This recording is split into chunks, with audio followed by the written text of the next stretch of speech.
नमस्कार साथियों, स्वागत है आपका हमारे YouTube चैनल पिक स्टडी में। तो आज हम हिंदी का नया टॉपिक लेकर आए हैं, जिसमें हम कारक पे बात करेंगे। कारक या प्रसर्ग पे बात करेंगे। कारक कारक मुख्यतः 8 प्रकार के होते हैं। अगर क्वेश्चन हमेशा एग्जामिनर क्वेश्चन घुमा के बनाता है, वो डायरेक्ट तो नहीं पूछेगा, कभी कभी तो पूछ लेगा कि कारक कितने प्रकार के होते हैं। तो कारक मुख्यतः 8 प्रकार के होते हैं। अगर क्वेश्चन ऐसा बन गए, आचार्य किशोरीदास वाजपेयी आचार्य किशोरीदास वाजपेयी के अनुसार कारक की संख्या कितनी होती है, तो आपको 6 टिक मारना है। कितना है? 6 टिक मारना है। अगर सिंपल पूछेगा कारकों की संख्या कितनी है, हिंदी में कारकों की संख्या या प्रसर्ग भी कहेगा, घुमाने के लिए प्रसर्ग आ गया तो आप कंफ्यूज हो जाओगे। कंफ्यूज नहीं होना है, आपको दोनों नाम याद रखने हैं, कारक या प्रसर्ग। प्रसर्ग या कारक कहेगा तो मुख्य रूप से 8 प्रकार से। अगर प्रसर्ग भी बोलेगा तो तब भी 8 ही मारना है, क्योंकि ये दूसरा नाम है। ठीक है, तो बात करेंगे हम कारक। अगर आचार्य किशोरीदास वाजपेयी के अनुसार पूछेगा तो आपको 6 मारना है। अगर सिंपल पूछेगा कि कारकों की संख्या कितनी है तो 8 टिक मारना है। ठीक है, हम बात करेंगे कारक पे। कारक या प्रसर्ग। ठीक है, कारक या प्रसर्ग। कारक या प्रसर्ग। कारक पे बात करेंगे। संज्ञा सर्वनाम के बीच संबंध स्थापित करने वाले शब्दों को हम कारक कहते हैं। कारक मुख्यतः 8 प्रकार के होते हैं। मैंने आपको बता दिया, अगर आचार्य किशोरी वाजपेयी के अनुसार पूछेगा तो आपको 6 टिक मारना है। अगर सिंपल पूछेगा तो आपको 8 टिक मारना है। ठीक है, अब कारक बता दिया मैंने। संज्ञा सर्वनाम के बीच संबंध स्थापित करने वाले शब्दों को हम कारक कहते हैं, कारक या प्रसर्ग कहते हैं। कारक मुख्यतः 8 प्रकार के होते हैं। ठीक है, कर्ता ने कर्म को करण से संप्रदान, अपदान, संबंध, अधिकरण, संबोधन, ये कितने हो गए? 8। कर्ता ने कर्म को करण से संप्रदान के लिए, अपदान से संबंध के कार्य, संबोधन और अधिकरण। ठीक है, ये हो गया आपकी 8 प्रकार की। अब हम एक एक के बात करेंगे। सबसे पहले बात करेंगे कर्ता। सबसे पहले बात करेंगे कर्ता।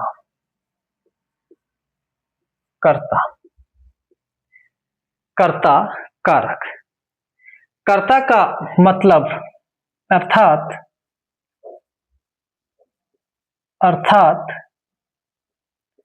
काम करने वाला। जो कर्ता होता है वो अर्थात काम करने वाला होता है। इसकी जो परिभाषा होगी,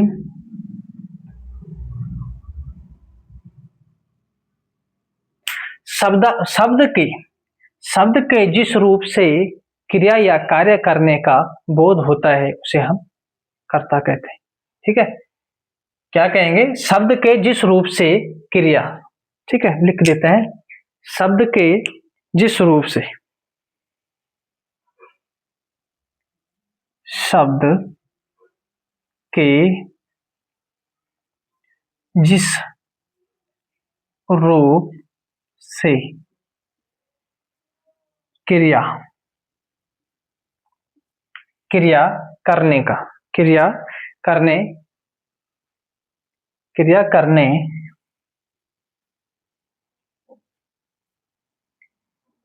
वाले का बोध हो। ठीक है, क्रिया करने वाले का बोध हो, उसे हम क्या कहेंगे? कर्ता कहेंगे। कर्ता का मतलब अर्थात काम करने वाला। शब्द के जिस रूप से क्रिया करने वाले का बोध हो उसे हम कर्ता कहते हैं। ठीक है। कर्ता का जो विभक्ति चिन्ह है, विभक्ति चिन्ह, एक सेकेंड, कर्ता का जो विभक्ति चिन्ह है वो है आपका ने। ठीक है। कर्ता का जो विभक्ति चिन्ह है, विभक्ति, ठीक है, तो विभक्ति चिन्ह है वो है आपका ने, कर्ता ने। हमें ये ने याद रखना है। अब हमारे जो क्वेश्चन बनते हैं वो किस प्रकार से बनते हैं मैं आपको लिख के बता देता हूं। तो क्वेश्चन बनता है, दीपक ने खाना खाया।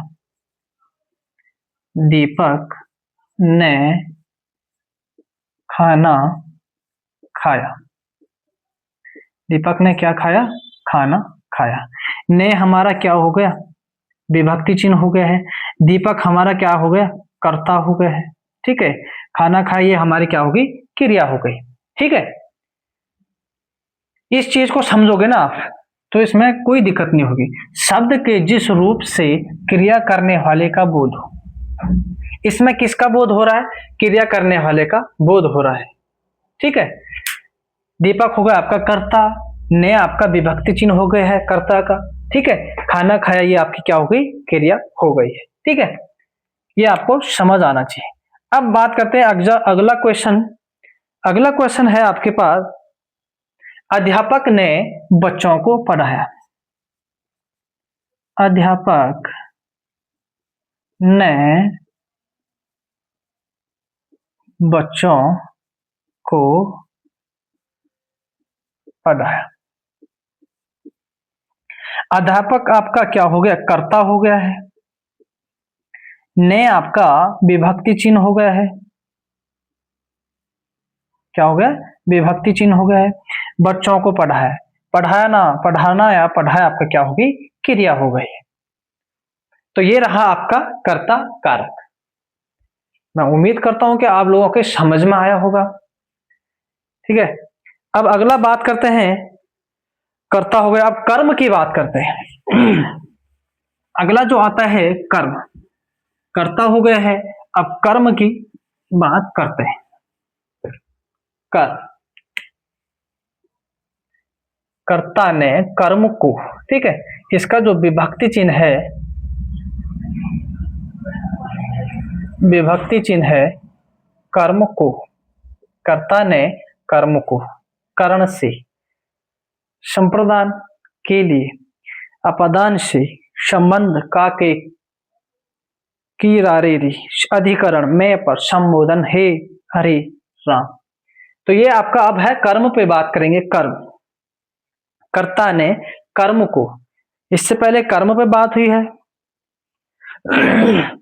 कर्ता पे बात हुई है, अब कर्म की बात करते हैं। तो यह कारक की सबसे पहले द्वितीय विभक्ति है। द्वितीय क्या है? विभक्ति है। विभक्ति चिन्ह को हो गया आपका। अब कर्म की बात करते हैं। कर्म,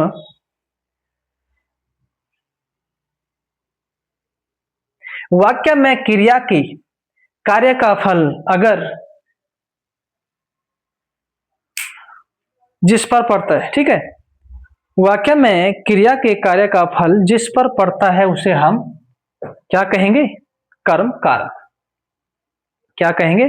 कर्म कारक। वाक्य में क्रिया का फल जिस पर पड़ता है उसे हम क्या कहेंगे? कर्म कारक। साधारण भाषा में कहे तो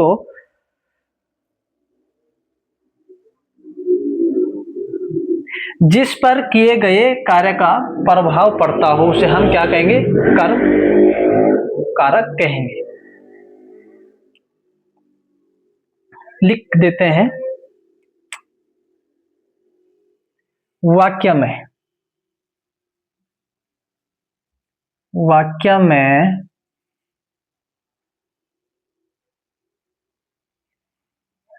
क्रिया, वाक्य में क्रिया, क्रिया के कार्य का फल, क्रिया के कार्य का फल। वाक्य में क्रिया के कार्य का फल जिस पर पड़ता हो, ठीक है, जिस पर पड़ता हो, जिस पर पड़ता हो, उसे हम क्या कहेंगे? कर्म कारक। कर्म कारक का विभक्ति चिन्ह बता दिया है, सीधे क्वेश्चन पे बात करते हैं।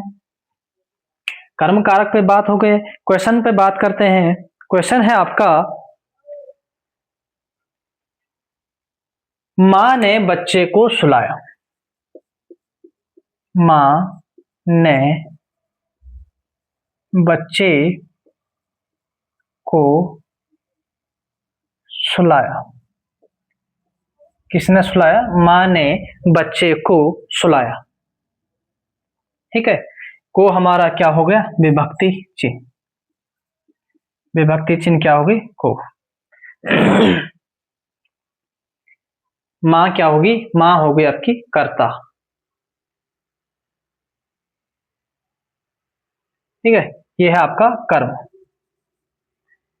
अगला क्वेश्चन देख लेते हैं। अगला क्वेश्चन है, राम ने रावण को मारा। राम ने रावण को मारा। तो किसने रावण को मारा? राम ने। राम आपका कर्ता हो गया है। ठीक है, मारना या हमारा ये क्या हो गई? क्रिया हो गई है। को आपका विभक्ति चिन्ह हो गया है। को आपका क्या हो गया? विभक्ति चिन्ह हो गया है।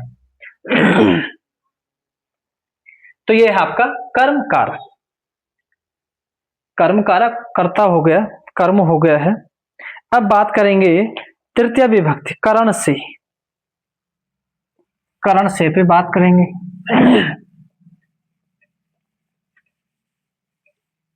कर्ता ने कर्म को करण से, ठीक है, करण से पे बात हुई। कर्ता हो गया, कर्म हो गया, अब करण से पे बात करेंगे। कर्ता ने करण कारक। तो करण कारक का जो विभक्ति चिन्ह है, विभक्ति चिन्ह होगा से। कर्ता ने कर्म को करण से, के द्वारा, के द्वारा, या तो के द्वारा आएगा या तो से आएगा, के द्वारा। अभी समझ आ जाएगा। तो करण कारक में जो सबसे मेन बात है, के द्वारा जो आया है ना, ये तो कारक की तृतीय विभक्ति है। कौन सी है? तृतीय विभक्ति है। इसका विभक्ति चिन्ह से या के द्वारा, करण कारक। इसका अर्थ आता है जैसे, इसका अर्थ है द्वारा, द्वारा, साधन या माध्यम, द्वारा, साधन, माध्यम या उपकरण। जहां इनकी बातें होगी ना, वहां आपका सीधे करण कारक होगा। ये के द्वारा इसलिए आया है कि द्वारा भी हो सकता है, साधन भी हो सकता है, कुछ माध्यम भी हो सकता है और उपकरण भी हो सकता है। से आपकी विभक्ति चिन्ह हो गया है। ठीक है, क्या हुआ? से आपका विभक्ति चिन्ह है। जो द्वारा आया है तो उसमें हमारा साधन भी आ सकता है, माध्यम भी आ सकता है और उपकरण भी आ सकता है। तो इसको हम सीधे क्वेश्चन के माध्यम से समझेंगे। अध्यापक ने, अध्यापक ने मार्कर, अध्यापक ने मार्कर से पढ़ाया। मार्कर से पढ़ाया। तो से क्या आ गया? हमारा विभक्ति चिन्ह आ गया है। ये हमारा क्या है? चिन्ह हो गया है। मार्कर, मार्कर हमारा क्या हो गया है? एक माध्यम हो गया है। ये हमारा पढ़ाने का माध्यम है। ठीक है, साधन बोल सकते हैं, उपकरण बोल सकते हैं, द्वारा, ये हमारा क्या हो गया है? माध्यम। अब बात करेंगे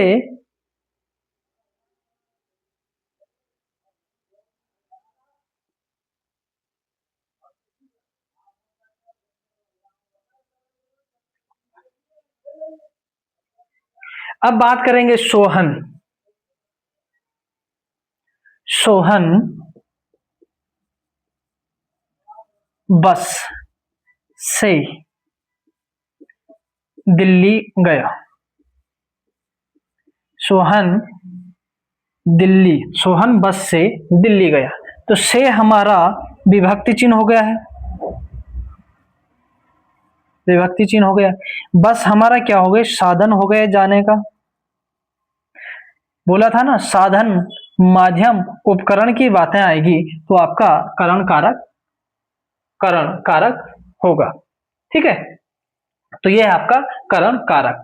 सोहन बस से दिल्ली गया। बस क्या हो गया हमारे पास, साधन हो गई। से हमारा क्या हो गया, विभक्ति चिन्ह हो गया। ठीक है, अब चलते हैं आगे। अब बात करेंगे संप्रदान पे। करण कारक हो गया, अब संप्रदान पे बात करेंगे। संप्रदान पे बात करेंगे आप।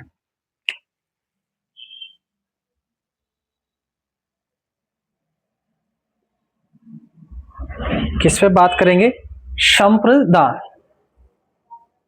संप्रदान की विभक्ति चिन्ह है के लिए। इसकी जो विभक्ति चिन्ह है वो है आपका के लिए। संप्रदान के लिए, इसका जो विभक्ति चिन्ह है के लिए। यह कारक की चतुर्थ विभक्ति है, चतुर्थ विभक्ति है। इसका विभक्ति चिन्ह के लिए है और इसमें बात कही जाती है मुख्यतः, इसका अर्थ है दान देना। इसका अर्थ है मुख्यतः दान देना, दान देना, भलाई करना, भलाई करना, हित पूर्ति करना। ठीक है, दान देना, भलाई करना और हित पूर्ति की बात, हित पूर्ति। ठीक है, हित पूर्ति, जहां इन सब की बातें होगी वहां आपका संप्रदान कारक होगा। विभक्ति चिन्ह के लिए, ये चतुर्थ विभक्ति है। इसका अर्थ है दान देना, भलाई करना और हित पूर्ति करना। क्वेश्चन के माध्यम से समझेंगे। क्वेश्चन बनेगा आपका, सीता, सीता मां के लिए, सीता मां के लिए दवाई, दवाई लेके आई है। सीता मां के लिए दवाई, सीता मां के लिए दवाई लाई। तो इसमें किसकी मां की भलाई की बातें हो रही हैं, यहाँ पे दवाई, दवाई ये आपका क्या हो गया, मां को स्वस्थ रखने के लिए दवाई की बात हो रही है। के लिए आपका विभक्ति चिन्ह हो गया है, ये आपका विभक्ति चिन्ह हो गए। ठीक है, ये दवाई आप भलाई करना बोल सकते हैं या हित पूर्ति बोल सकते हैं। ठीक है, या आप क्वेश्चन ऐसे भी समझ सकते हैं। अगला क्वेश्चन है, अपना ही नाम ले लेता हूं, प्रदीप, प्रदीप ने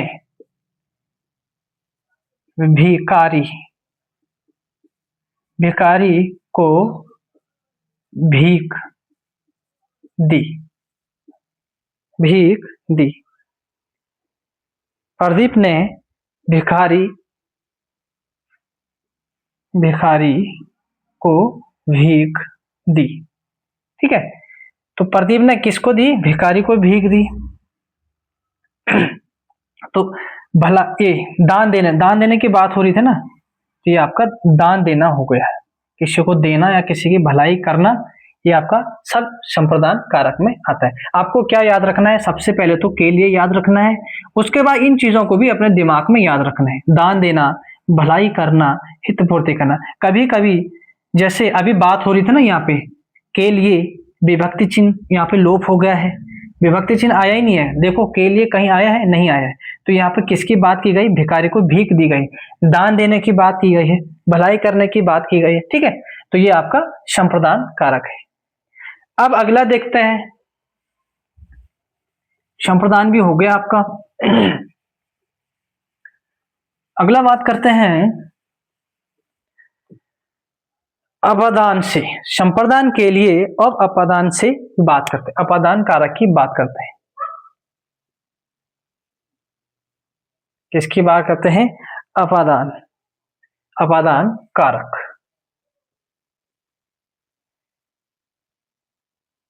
अपादान कारक की बात होगी। कर्ता ने कर्म को करण से के द्वारा संप्रदान के लिए अब अपादान से, अपादान से, यह इसका जो विभक्ति चिन्ह है से, विभक्ति चिन्ह की बात करेंगे तो से पे बात करेंगे। इसका जो अर्थ है, अर्थ से बात करेंगे। से कभी कभार हमारे बीच विभक्ति चिन्ह नहीं आता है तो हमें अर्थ पे ध्यान देना पड़ता है। इसका अर्थ है अलगाव। अलगाव, अलगाव का मतलब होता है अलग। तुलना, तुलना का भी मतलब आपको पता होगा। अलगाव पता चल गया आपको। डर हो गया है, लज्जा हो गई है। लज्जा का मतलब शर्म होता है, ठीक है। अलगाव, तुलना, डर, इसका अर्थ है जहां अलगाव की बात होगी या तुलना की बात होगी या डर की बात होगी या लज्जा की बात होगी तो आपका सीधे अपादान कारक होगा, ठीक है। विभक्ति चिन्ह आपका से हो गया है। अगर विभक्ति चिन्ह ना आए, अगर अलगाव या तुलना या डर या लज्जा की बात करे तो आपका अपादान कारक होगा, ठीक है। कई बार चिन्ह लोप हो जाता है जिस कारण हमें इन चीजों पे ध्यान देना पड़ता है। क्वेश्चन के माध्यम से आपको समझाएंगे। तो इसमें जो क्वेश्चन बनेगा, हिमालय से नदी निकलती है। हिमालय, हिमालय से नदी निकलती है। हिमालय से गंगा गंगा निकलती है या नदी निकलती है। हिमालय से नदी निकलती है, तो हिमालय से नदी निकलती है से आपका विभक्ति चिन्ह हो गया है। नदी किससे अलग हो रही है? हिमालय से अलग हो रही है, तो अलग होने की बात हो रही है यहाँ पे, ठीक है। हिमालय से अलग हो रही। अगला क्वेश्चन देख लेते हैं। मुझे अपने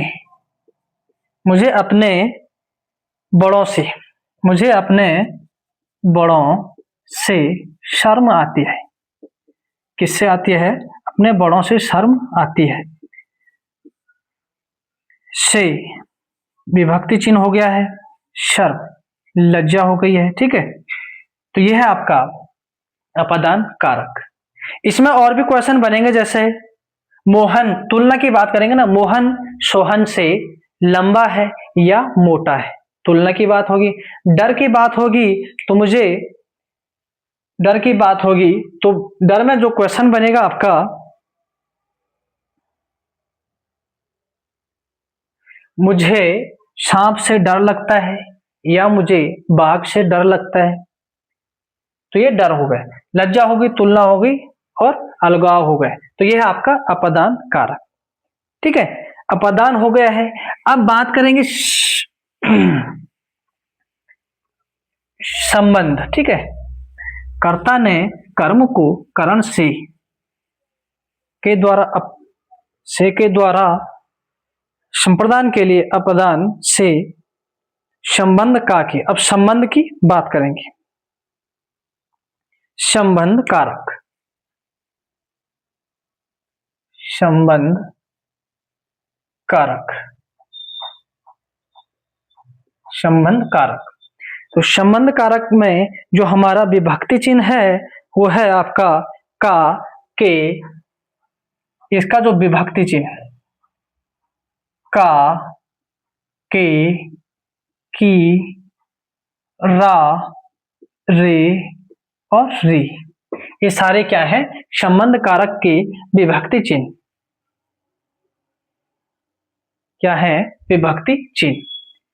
का, के, की, रा, री, ये क्या है?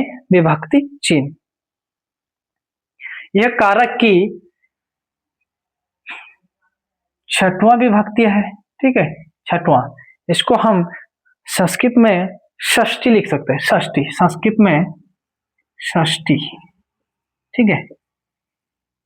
संबंध कारक का विभक्ति चिन्ह है का, के, की, रा, रे, री, ठीक है। इसमें संबंध की बात कही जाएगी, ठीक है, संबंध के बारे में बात होगी, संबंध की बातें होगी इसमें। इसमें क्वेश्चन है, यह मेरे भाई की गाड़ी है, यह मेरे भाई का घर है, यह मेरे भाई का घर है, यह मेरे भाई का घर है। संबंध की बात हो रही है, का हमारा विभक्ति चिन्ह हो गए, भाई से हमारा संबंध हो गया, मेरा अपना भाई, ठीक है, मेरा भाई, संबंध की बात हो रही है, का आपका विभक्ति चिन्ह हो गया है। अगला क्वेश्चन देख लेते हैं, यह राहुल की किताब है, यह राहुल की किताब है, किसकी किताब है, राहुल की। तो राहुल की किताब का संबंध राहुल से है, ठीक है, राहुल की किताब है, कि हमारा विभक्ति चिन्ह आ गया है, ठीक है। संबंध की बात हो रही है कि ये राहुल और किताब का जो संबंध है, ये राहुल की अपनी किताब है, ठीक है, यह राहुल की किताब है। तो यह है आपका संबंध कारक। अब अगला आएगा आपका अधिकरण, क्या आएगा, अधिकरण में पर, जिसका विभक्ति चिन्ह है में पर। अगला आएगा अधिकरण में पर, अधिकरण की बात करेंगे,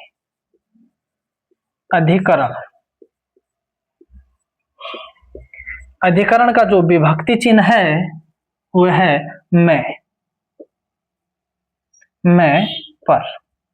अधिकरण का जो चिन्ह है में पर, ठीक है। संज्ञा के जिस रूप से क्रिया के आधार का बोध हो, संज्ञा के जिस रूप से क्रिया के आधार का रूप, ठीक है, संज्ञा के जिस रूप से जिस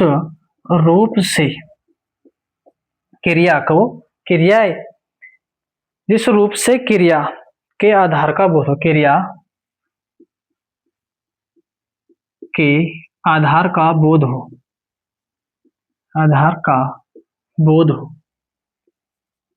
बोध की बात होगी, तो क्या होगा, अधिकरण में पर, ठीक है। क्वेश्चन के माध्यम से समझेंगे इसको। क्वेश्चन है आपका, इसमें जो पहचान होगी ना, एक ऐसी पहचान भी होगी इसमें, पहचान बता देता हूं मैं, किसमें, किस पर, ये पहचान है इसकी, ठीक है, किस पर, किसमें, किस पर, और किसमें, किस पर, ये इसकी पहचान है, किसमें, किस पर, ये क्या है, इसकी पहचान है। में पर इसका विभक्ति चिन्ह है, और इसकी जो परिभाषा होगी, संज्ञा के जिस रूप से क्रिया के आधार का बोध हो से हम अधिकरण कहेंगे। विभक्ति चिन्ह भी आपको बता दिया है। इसके प्रयोग में ज्यादातर वो आएंगे, भीतर, ऊपर, अंदर, बाहर और बीच। सीधे बात करेंगे क्वेश्चन से। टीवी मेज पर रखी है, टीवी मेज पर रखी है। टीवी किस पर रखी है, मेज पर रखी है, ये हमारा विभक्ति चिन्ह हो गया, मेज पर, ठीक है, मेज पर हमारा क्या है, विभक्ति चिन्ह है। अगला क्वेश्चन बनेगा आपका, फ्रिज के अंदर क्या है, फ्रिज के अंदर क्या है, फ्रिज के अंदर क्या है। मैंने आपको बताया था ना, अंदर बाहर ऊपर नीचे, ठीक है, अंदर बाहर ऊपर नीचे भी आएगा, इसमें भीतर आएगा, ये ज्यादातर इसी में आता, अधिकरण में पर। इसमें हमारा जो फ्रिज के अंदर क्या है, फ्रिज के अंदर क्या है, ठीक है, फ्रिज के अंदर क्या है, तो इसमें हमारा जो विभक्ति चिन्ह है वो लोप हो गया है, अंदर की बात होगी। मैंने आपको अंदर, बाहर, भीतर, ठीक है, ये सारे इसी में आएंगे अधिकरण। तो ये रहा आपका अधिकरण, ठीक है। क्या रहा, बीच भी आएगा। एक क्वेश्चन और बना देते हैं। क्वेश्चन रहेगा आपका, कमरे के बीच में, कमरे के बीच में पंखा लगा हुआ है, लगा है, पंखा लगा है। तो इसमें हमारा बीच में, मैंने बताया नहीं था आपको, बीच में भी आया है, इसमें विभक्ति चिन्ह भी आया है, बीच भी आया है, बीच भी आएगा, अंदर आएगा, भीतर आएगा, ये सब किस में आते हैं, अधिकरण में आते हैं। तो ये आपका अधिकरण। अब आठवां है, जो आठवां और अंतिम है, वो है आपका संबोधन। क्या है, संबोधन। मैं उम्मीद करता हूं कि आप लोगों को क्लास समझ आ रही होगी। काफी स्लो भी पढ़ा रहा हूं मैं, क्योंकि तेज भी नहीं पढ़ा रहा हूं, क्योंकि वीडियो लंबी होगी तो पढ़ाना भी पड़ेगा ही भैया, ठीक है। इसमें बात करेंगे, अब लास्ट है आठवां, वो संबोधन। इससे पहले अधिकरण पे बात हुई थी, अब बात करेंगे संबोधन। संबोधन पे बात करें। संबोधन कारक का जो विभक्ति चिन्ह है वो है विभक्ति चिन्ह है, इस पे ये वाला चिन्ह आएगा, ठीक है, संबोधन वाला। हे, अरे, और आहो और आह, ठीक है, आहो और हे, अरे और आह, आह, इस पे चिन्ह आ रखा है, ठीक है, तब जाके संबोधन कहा जाएगा। संबोधन वाला चिन्ह है आपका। विभक्ति चिन्ह बता दे, क्वेश्चन पे बात करेंगे, इसमें कुछ ज्यादा है नहीं, इसकी पहचान हो जाएगी। अरे अभय कहाँ हो, या हाँ, अरे अभय, अरे अभय, अरे अभय कहाँ हो, कहाँ हो, कौन, किसकी बात हो रही है, अभय की बात हो रही है, अरे अभय कहाँ हो, ठीक है, अभय की बात हो रही है। अरे आ गए ना, अरे हमारा क्या हो गया, चिन्ह हो गया, विभक्ति चिन्ह। अगला क्वेश्चन, ए राकेश यहां आओ, ठीक है, ए राकेश यहां आओ, विभक्ति चिन्ह ए, यहाँ पे आपका चिन्ह आएगा संबोधन वाला, ठीक है। तो ये है आपका संबोधन कारक, ठीक है। तो आप लोग, मैं उम्मीद करता हूं कि आप लोगों के समझ में आया होगा कारक या प्रसर्ग, ठीक है। आज की क्लास में इतना ही, हमारा ये वाला टॉपिक कंप्लीट हो चुका है। अगला हम फिर अगला जो नया टॉपिक लेकर आएंगे, तो अगला टॉपिक हम उसी में बताएंगे आपको कि कौन सा टॉपिक आएगा, या उत्तराखंड से भी क्लास आ सकती है, ठीक है, उत्तराखंड से आएगी अगली क्लास, क्योंकि इससे पहले भी हिंदी पे बात हुई थी। तो आज की क्लास में इतना ही, मिलते हैं नेक्स्ट वीडियो में। Thank you.